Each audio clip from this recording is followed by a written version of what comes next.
Ils ont chaud comme tout le monde, mais ces enfants du camp de jour Muchmore doivent, eux, marcher près de 25 minutes pour se baigner. Tantôt, j'en avais un qui était complètement accroupi, les mains comme ça avec la chaleur. La piscine du parc Eugène Sauvageau est fermée depuis le début de l'été, en raison d'un bris. Résultat, le conseiller municipal du quartier hausse le ton. Est-ce qu'on les maintient? Est-ce qu'il n'y a pas des quartiers où il faudrait mettre d'autres piscines comme celle-là? Mais je pense qu'on va un peu dans la voie de la facilité, là. On remplace ça par des jeux d'eau, c'est moins... On n'a pas besoin de sauveteurs, c'est plus facile. Il réclame un débat sur l'avenir des 9 piscines municipales extérieures et plus de financement. La ville de Gatineau s'est dite ouverte aux discussions et rappelle que l'état des infrastructures dépend aussi de l'apport des gouvernements provincial et fédéral. Mais pour ceux qui font face à cette situation, il faut faire parfois preuve de créativité. Là-bas, ils ont chaud, ils marchent, ils se baignent, ils reviennent, ils ont encore aussi chaud.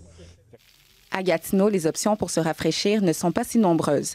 Toutes les plages municipales étaient fermées mercredi à cause de la qualité de l'eau. Celle du lac Lemay est inaccessible depuis mardi en raison d'hydrocarbures qui a été transporté par la pluie.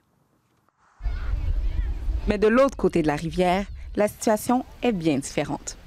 Je vais baigner la plupart du temps. J'aime pas le soleil.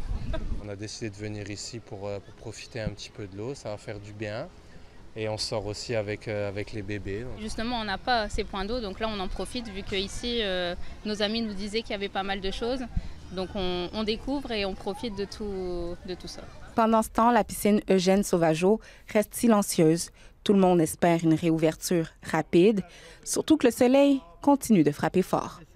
Ici Fatoumata Traoré, Radio-Canada, Gatineau.